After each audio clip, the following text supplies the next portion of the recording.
Greetings, thanks for joining me. Tonight I'm interviewing Jason Miller and asking Jason some of his own tips for helping you guys get ahead a little bit with your money magic. Now Jason, one of my own teachers, runs a website called strategicsorcery.net. He teaches a course called Strategic Sorcery, and he's written numerous books in sorcery and financial sorcery.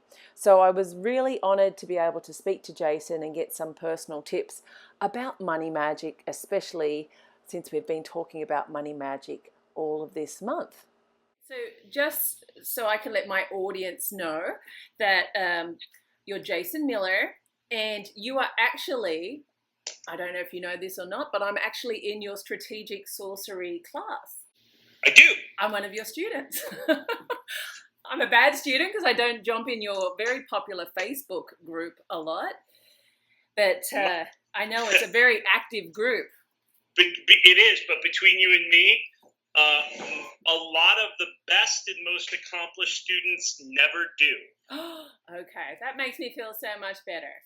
I've got a few people that are working on 7- and 8-figure businesses and are not in a position to dick around on Facebook all day long. Right. And we do, a couple times a month, just a private, one-on-one with some people. And then other people, they take the stuff and they work with it and roll with it. I just got an email yesterday. I'm going to be writing about it in the memorandum on Friday. But he wrote me and he said, "Sorry, you haven't heard from me in about a year. I found myself at a turning point where all my practical magic has produced great results. I no longer have voids to fill with magical acts. I just feel complete for the first time and dropped everything. It's been one of those situations where prayer, meditation, offerings have been working out great. And I just wanted to say thanks." How awesome is that? I don't need to keep zapping the world to get what I want. I'm set. So, right. Nothing could make, I was like, dude, that's the best testimonial ever. For sure. I had a few questions. I came to you and asked you, because I was doing some money magic work this month. I had money month at Black Witch Coven, and I'm not expecting you to give away your money magic secrets. Of course, you've got to do the class or read one of your books for that, obviously. But I thought we could start with, I had a few things I wanted to check with you, so we could just run off 3 things. Firstly was, if you were just a lay person and didn't know who you were at all, you just cracked out of the egg and you're wondering, who's Jason Miller? What would be a tip that you could give them? I want to go through with you maybe some, because I know you're into the daemons as well. You've got a long history with working with them. And we could touch base on maybe 1 or 2 that would be helpful for the budding magician or sorcerer or witch to work with. What else did I have for you? Any other tips on money sorcery? Okay. I'm going to get my financial sorcery book. Oh, very nice. The only one of my own books that I brought up. Because I stay up in Vermont for the summertime. Oh, very nice. I haven't been up there as yet. Let's talk about a tip first. So what is, if no one knew who you were, what is a tip you could give someone on how to improve their financial or wealth or money success? Well, my first tip would be give a crap about money. yeah, for sure. And people will say, oh, well, Jason talks a lot of strategy and tactics and I wish he would just give out more spells, right? So, there are a lot of spells. I could teach you mantras, Om Zambala Jalandraya Soha for Jambala, who is the Buddhist deity of wealth, big, corpulent golden dude with a mongoose that vomits gems. Nice. Or there's red Jambala, so that he is having sex with Kurukula, the goddess of sex. So there's nothing like the god of money and goddess of sex, getting it on. Jambala Jalandraya. Now I forgot it. Jambala Jalandraya Danamidi Kurukula Ri Sahabasasidi Washam Kuruho. Wow. And so, I mean, and you say that, 108 times while visualizing them having sex and drawing people and money towards you with iron hooks and things like this. Or pouring water over the statues of Jambala. Because there's an old story that the Buddha's uncle threw a rock at him and Jambala jumped in the way, like, no, and took the rock, and so that if you cool him off and you heal him with water, he will bless you with wealth. So there's all kinds of spells. There's all kinds of things, but all of it is not going to get you much if you don't give a crap about money. So or if money is this thing that you're like, well, I need it, so it's a necessary evil. If you don't like having money, you're not going to have it in your life. Right. It's all about your attitude. Right. If you find it evil, if you think that that money is just a necessary evil, or that you're somehow a spiritual person who shouldn't care about money, you're not going to have it. And if you're a spiritual person whose spirituality is bound up in the idea of non-materialism, then shit or get off the pot. That's Can I say point. Shit? Yeah. Yeah, shit or get off the pot. Become a nun. Become a monk. Right. Go off into the forest and be a wandering yogi, or live in an off the grid commune and get serious about that. Yeah. I think all that's valid. Yeah. I mean, I love all that. I've got friends that are contemplatives, but if you're not doing that, then you're not really taking non-materialist spirituality very seriously. If you're working 40 hours a week, you care about money. Yeah. You may not be at, but if you're just kind of working at whatever you fell into because you are, you're too cool to care about cash, then you're not going to get anywhere. It's so true. Your belief system is absolutely everything. And I mean, I'm sure you get it too, but so many people say, well, I come from this background, or I'm this color, or I'm this religion, or I'm from this school of thought, and I just need to do a quick spell to bring money in my life. But the mindset is that I don't deserve it, or I'm of some pitiable situation in life that, take pity on me, spiritual world take pity on me, and then wonder why the spirit world doesn't. So I have a saying about that, and I recently did a class, a free class, posted on YouTube for everybody to share, and it's 2 hours, so it's not short. Oh, wow. I sell nothing in the class because I wanted everything that I mentioned in the class costs under $20. It's for people who are financially stuck. But I start off the class saying this. I absolutely believe in things like privilege and the role of that. I believe in all these things. So I'm going to go so far as to say that if people are stuck financially, they are not to blame. That whoever you are not to blame for your situation. Even if you're, just the genetics you inherit, that you don't think about these things, or you're living in a place where you don't hear about opportunities, you're not to blame for that, but you're still responsible. Yeah. Blame and responsibility are different. Blame is, well, it's not my fault that I'm this way. But responsibility is about who's going to fix this, right? So you're not to blame. I will extend the benefit of the doubt to anybody and just say, you know what? You say you're not to blame. I think you're not to blame too. Still your responsibility, simply for the fact that nobody gives a crap. That's right. that nobody is, nobody is coming forth to say, oh, well, here's your, whatever you're owed. And you might be owed. Mm-hmm. Morally speaking, you might be owed.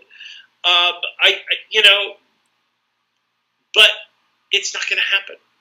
I think a lot of people expect instant success. They want instant money, instant success, and they don't want to do the work it takes to actually get them into a stage where they can have an income or a business or a better opportunity.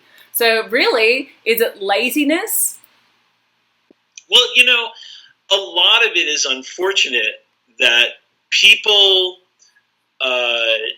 people who do a little bit what I do. They sell courses, and some of it has to do with bettering your lot in life, and what you do. Some of us sell this idea of the easy ride. Mm-hmm. Like become an entrepreneur and make money while you sleep. And they're like, yeah, that's for me. I sleep a lot. And I'll tell people, I'm like, yeah, okay, sure. It's nice. You wake up and you check your PayPal, and some people bought some crap overnight, and you made $300 while you slept. Mm-hmm. Whoop-de-goddamn do. Right.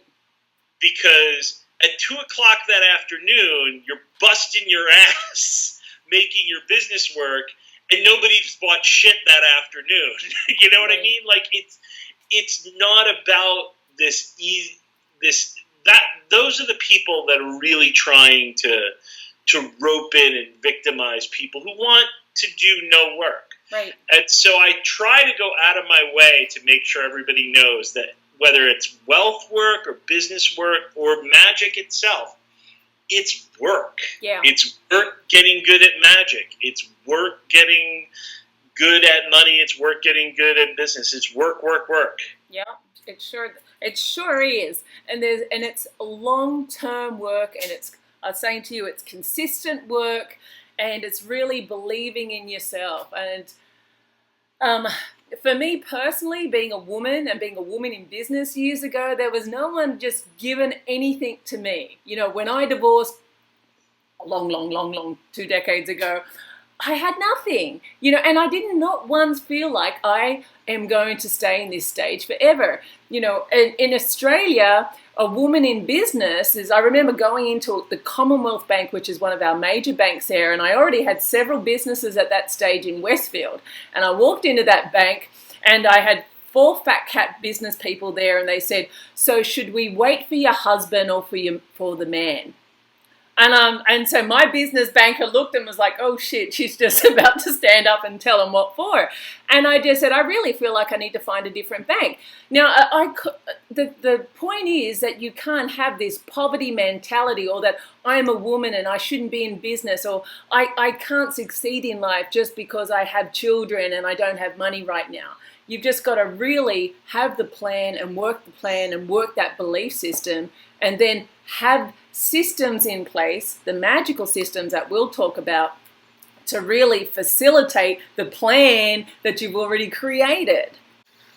Well, you know what it is? People confuse what's good advice for society versus what's good advice for an individual.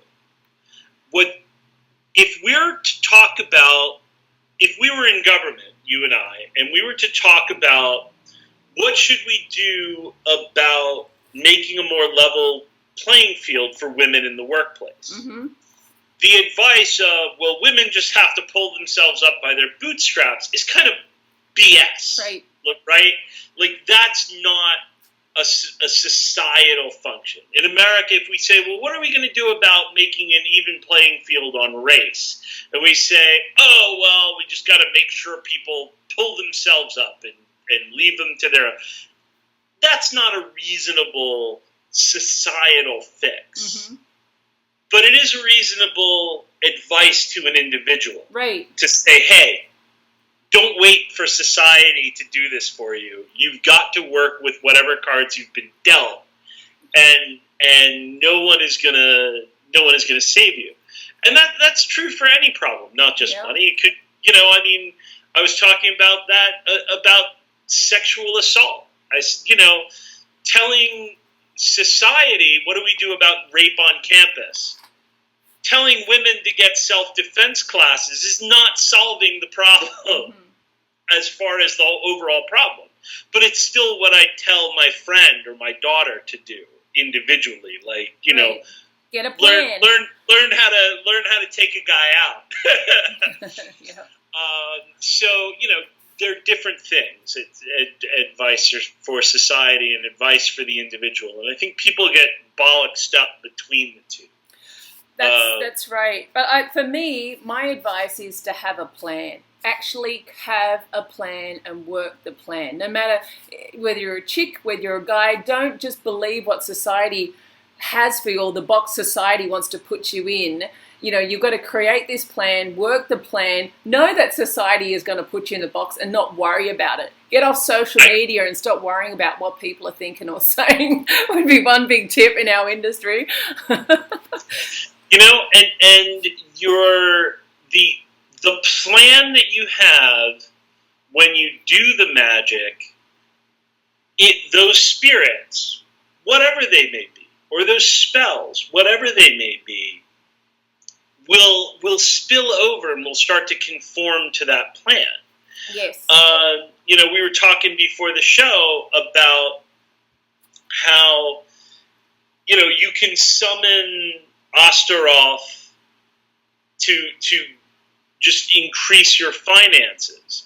But if you have no plan, Astaroth has no idea what that means for you. Right. And no care. She doesn't live here. Right.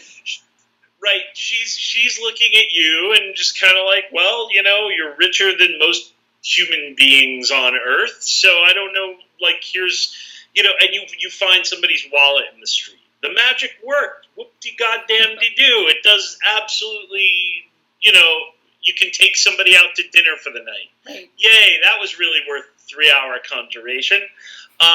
Or the pact that you constructed. No, but if you have a plan and you're sort of like, well, look, what I'm trying to do is take this side business and build it up to the point where I can segue from my day job into there, and by increasing this at X amount per month, and when I reach this income level, reducing my days at my day job by X hours per week. Mm-hmm. This is a plan. Right. And when you have that, Astaroth, Zambala, Our Lady of Perpetual Help, or Good Remedy, Lady of Good Remedy, whatever it is, can come in there and be like, oh, I see what you've got going on here. Let's make this happen. Yes. You've made a plan that will work without magic, and magic comes in and makes sure that plan works. Is that your tip? To start with mantras and get focused on what you truly want? You can, yeah. I would say it doesn't have to start with mantras, but it would be to gain clarity, mm-hmm. and use what I call the interrelation of macro enchantment and micro enchantment. I like that. I like that a lot. So, as an example, most people only do macro enchantment. Mm-hmm. What I call macro enchantment is, I want a new job, or I want to increase my business. I want to double my business next year, or I want a 30% increase, or whatever it is. The big overall thing. That's your macro enchantment. Mm-hmm. And so a mantra is a great way to work on that. I like to work with the Zambala, so Om Zambala Jalandraya Soha, Om Jamala Janjaya Soha, Om Jamala Janjaya Soha, or a novena, or conjuring a demon like Astaroth and making a regular offering to Astaroth. These are all things that work, really, really well. And then the micro enchantment are the small things you do. So the micro enchantment is you've summoned Mercury to help you network, to let people know you're looking for work or that you're opening a business. You're using Mercury or another power to bolster your resume that you send out. Or you're using the Jupiter glyphs to increase your marketing. There's at least 24 businesses that I know of that have incorporated this symbol from my book into their logo for their business. One of them, a theater in Prague said, the moment we incorporated that into the logos for the shows, we received a 30% boost in attendance. Sigils are so important. Right. So these in particular are channeled and blessed by Jupiter. They're not just, letters mashed together a la spare. But so these are the small things that you do at every stage of your plan. Right. The micro enchantments help it. Yeah. And then, sometimes people will say, well, I don't know what to do. I don't have a plan. Like, I don't have a plan because I don't even know what the next step is. And so there I say, well, then your plan is wayfinding. Wayfinding is different than navigating. Wayfinding is, we know there's land that way somewhere, or at least we think there is. Let's go find it. Yeah. We don't have a map. And so the rules of wayfinding are a little bit different. Yeah. You're opening up opportunity then, and that's your macro enchantment. Bring me opportunity. Bring me opportunity. And then you are doing the micro enchantment to explore, cultivate all of these opportunities, and to start to narrow it down, of course. Sometimes we get addicted to opportunity, like, oh, this opportunity to do this came along, and then this came along, and then this came along, and we get scattered. Right. So that's why I say at the beginning, it's good to say yes to everything, and then when you get somewhere, you have to start saying no to things. Yeah. Because decisions literally mean doing this and not that. Right. I was sharing with you before the show advice to my young son. He's so good. 23, but and it's very hard to get him to think strategically. And I don't expect him to do like a 20-year strategic plan and then work it back into segments of 5 or 10 years. Just a 1-year plan. And it's the same with magic. You may not have an idea where you're going to be in 5 or 10 years, or if you want to be a witch or a sorcerer or whatever you want to be, but just have your own financial plan, because we're talking about money magic. If you're earning 25 grand a year, do you want to earn 50? Well, right at the end, and then go backwards on that plan, and then how are you actually going to do that? Fill in the gaps. So if anyone says they don't know what to do or they're confused, I'll just say that you're lazy and you're not putting in enough effort. I don't, I'm not out to make friends, obviously, but you're lazy. You haven't put in the effort, and you're expecting to watch videos or read the books and be spoon-fed all these answers. And it's not up for us. I feel like people like you or me to actually spoon feed people. We can give an outline, but they've got to fill in the gaps depending on where they are in life, where they are in the world, where they are with their opportunities. That's just my thinking. I am a little kinder than that. Wait till your children get older and you have to slap them around more. Well, that like I said before about blame and responsibility. I don't I they're not necessarily lazy. They there are opportunities that they're not taking advantage of because they may not even know that those opportunities exist. Right. Now they know. Or the assumption they're told growing up that those opportunities don't exist for people like you. Right. And overcoming that is a very difficult thing. That is it. Exactly. I don't want to right. spoon feed anything to anybody, but at the same time, if everyone can reach out to people that are a little lost and who maybe nobody has said, you don't have to live this way. You can actually get your shit together and do something. I don't care what the people you grew up with say. I don't care what society told you you're going to have to overcome, and I don't care, and if all those excuses you've been telling yourself, they're real. They're real things that are affecting you. Mm-hmm. I don't want to diminish that at all, but you can overcome them too. All you have to do is find an archetype or who's your role model. And I get people in my clinical practice, who is your archetype? Who is your role model? And if someone doesn't have one, it's very hard to see themselves outside of their own pit.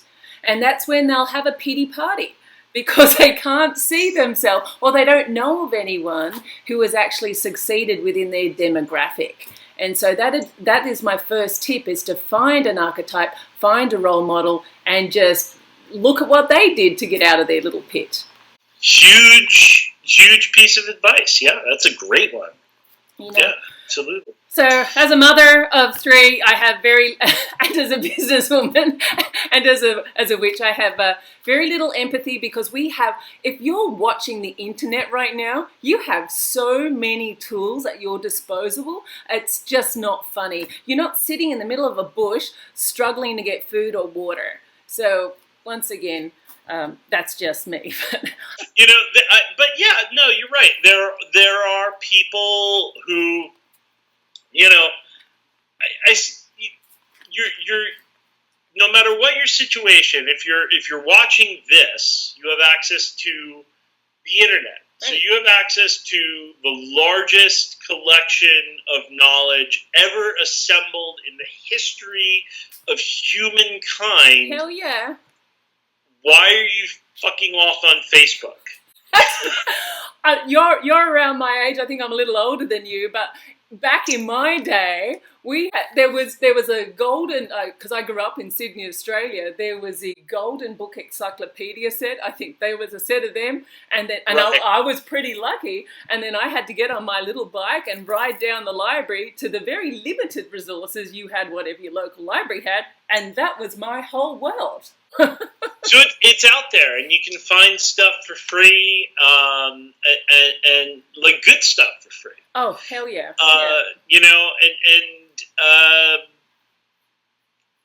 Start to put it together, and it's more. I mean, God, there are tons of spells. There are tons and tons of spells, most all of which work. Yes. The mantras I gave work. The candle spells work. When I talk to Saint Cyprian every month, I give a number of what I want to be left over after all expenses are paid. Yes. Yep. That takes care of I just got, $1,000 bump, but my car got, but now I've got $1,000 bill that just came out of nowhere. Right. So that solves that problem. And so all the spells and the rituals and things like that are there at your disposal, but there's no magic. There's no one piece of magic that is just going to be like, it's going to fix everything. Like, I just haven't found, people have this attitude, like, I haven't found the right spirit who's going to turn my life around. If I make the pact with the right demon, if I give my soul to Satan himself, he's going to make me a rock star and give me a gigantic penis and a gigantic house. So I've read it all. It's not going to happen. Exactly. He doesn't care. There was a guy I was helping years ago, and he's one of my students, and he's like, I've been out of work for a long time. My unemployment is running out. I'm not able to get an interview. I've had the job I was at, I've had for, almost 20 years. So since basically got out of college, got into this job. Right. Got out of high school, got into this job. Even before college, he was in this job. And,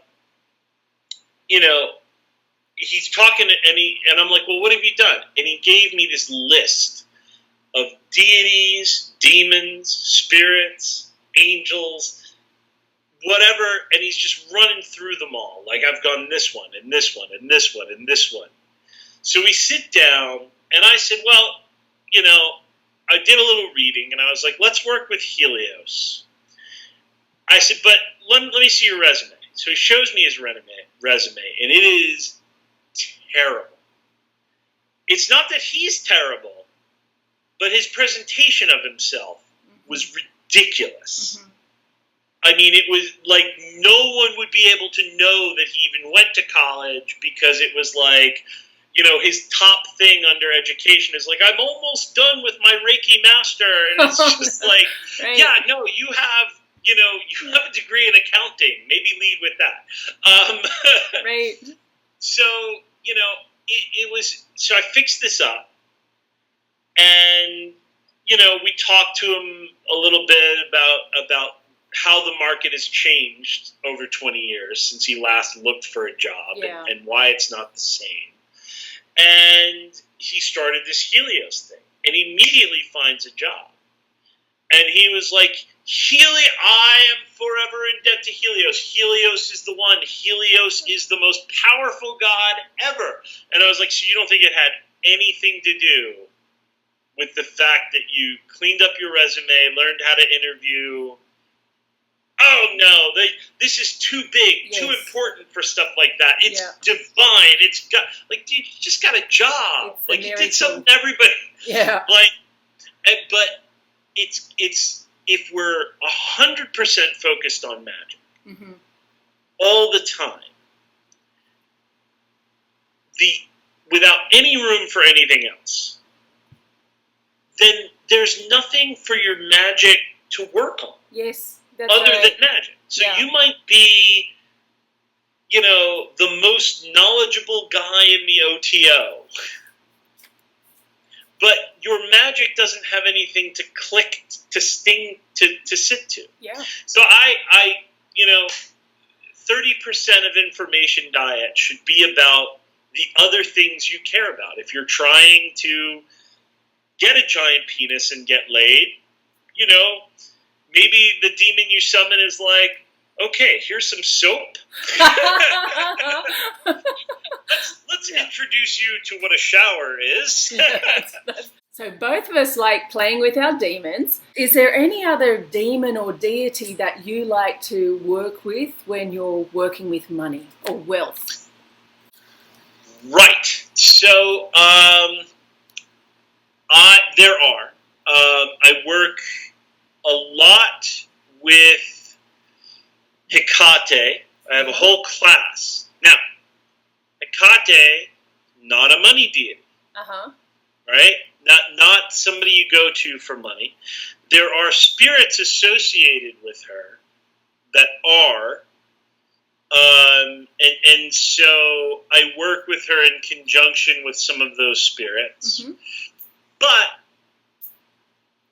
it's not so much about the column she falls into, right? It's about the relationship you have. Yes. And the depth of it. Yeah. Because, I think sometimes people get, once again, it's like, let me dial the right spirit and I'll get the jackpot. But it's really about the spirit that you connect with on a deep level, that you form a pact with, a relationship with, Mm-hmm. and they can do amazing things. So Hecate has done amazing things. I work with Saint Cyprian a lot, partly because he's the patron saint of sorcerers, and I am a full-time author sorcerer. This is what I do for a living. So this is, I mean, in that sense, he's a patron of my vocation. But he's not necessarily a money saint like Homobonus or something like that. Right. Our Lady of Good Remedy, for those of the Catholic bent, Yes. Huge. To quote our president, huge. She's immensely helpful. She is someone who is related to money. In fact, I first learned about her at a Catholic gift shop. I was buying a miraculous medal for somebody, and a group of little old ladies are like, "Oh, sweetie, like you gotta get the Lady of Good Remedy." Like, every week we pray to Our Lady of Good Remedy, and they have these little like chaplets where the outside is the picture of her holding Jesus, and the other side is another image that's not used as much, where she's handing, I think John Matthias or something, a big bag of money. Oh, nice. And they're like, and we go every week, we pray to her, and then we go to Atlantic City, and we win big, sweet. What a great idea. I haven't worked with her before. I haven't actually heard of her before this. So there's like this coven of little old ladies who I'm sure don't think of themselves as anything but good Catholics, but they are, for all intents and purposes, a small coven of witches that do gambling magic. They go to the church and then they go to Atlantic City. Whatever works. Absolutely. And, on the wealth tip, and on the Buddhist tip, like I said, Zambala is immensely powerful for me. White Mahakala, Jambala, on the pagan tip, Jupiter. Yep, Jupiter. Yep. Has and all the gods of the planets, but Jupiter, Juno as well. Have been immensely, right on my altar. There you go. Have been immensely sitting on my little helpful. mojo bag. Nice. Jupiter was the patron of financial sorcery, and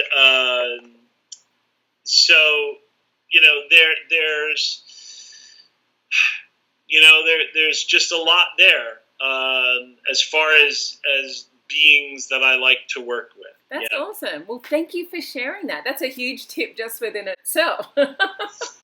That's really awesome. And what else did I have? Oh, well, the goetic demons that you might use with money magic, but I think we've sort of covered that with you saying Astaroth and so forth. Boon, Astaroth, these are ones that I have had long-standing relationships with. Right. There are a lot of other ones, but those are ones that have worked out well, and I tend to go back and form a relationship and make offerings when I don't need anything, too. Yeah. So that it's not just this tit-for-tat, like put a quarter in the machine to get a gumball out kind of magic. Yeah. Do you have a tip for the student of the occult, how they can actually digest such a huge volume of material and actually make a more magical life for themselves? Wow. Apart from my course or courses, there is, as we were saying, just a wealth of material like never before. Yeah. So the first thing is to realize you don't need to absorb it all to do something. So, you need to recognize, like, let's say you're interested in money magic, since we're talking about that. Yeah. The first book you read is going to be 100% return on investment. You don't know anything about it. Every page is like, aha, whoa, awesome, wow, never thought about that. I'm pretending I'm reading somebody else's book. My book is not that good. Yours is that good. That's exactly what I did when I read your book. So, and it's going to hit you, and it's going to be like, oh my God. And then you're going to read a couple other books, and it's still going to be a high return on investment, but it's not going to be as high because now you'll have your feet wet. So the moment it starts to dip a little bit, get out there and do something. Yeah. Don't feel like there are too many people out there who are like, well, I'm afraid to cast a circle because I've only read 6 books on how to do it. Yeah. Whereas when you and I were growing up, and we only had the shitty books in the library, that's right. and we didn't even have Barnes & Noble when I was growing up. We had Walden Books, which is like this crappy mall bookstore. Right. Right? And forget about, people are like, but you could order whatever you wanted. We didn't even know what there was to order. Right. Unless you went to sea and you were a magical child, but even then you didn't know everything that was out there. That's right. So you only had the crappy books that we had, so we had to then make a go of it. Like, we were not afraid to go, well, I've only got this Talking Astaroth. Right. I've only got the complete book of magic and witchcraft, which is only like this 100-page long dime store schmaltzy thing that's like cut up translations of the Grimoire Verum done poorly. But it's like, that's it. Let's go. Yeah. Yeah. Let's take her for a drive. Yeah. So, that's the thing is that you've got to read, then do, then let that doing guide the next bout of study and reading, and then do some more. And that's it. And not to be in a complete blustery rush of a hurry either. Yeah. That's the other thing. Everything has to happen now. Yeah. I've got another course that I do called Sorcery of Hecate, where it's 7 months for people to essentially learn one ritual. Yeah. But it's a complex ritual with a lot of moving parts and can change to fit different needs and it's one ritual, but it's when I say one ritual, I mean like, something on par with a tantric sadhana or a Catholic mass. Do you have to memorize everything? Right, so there are spirits that you have to introduce yourself to, make a relationship with before you can move on to the next part. Yes. So people, once they're 1 month in, they're like, okay, but how do we do this and make spells, and how am I going to use this for, cool it, hold on. You signed up for 7 months to get trained in something more than what you would find in a book, more than what can be explained in a book, or what you would just be like, I got a website and I'm going to run and go do it.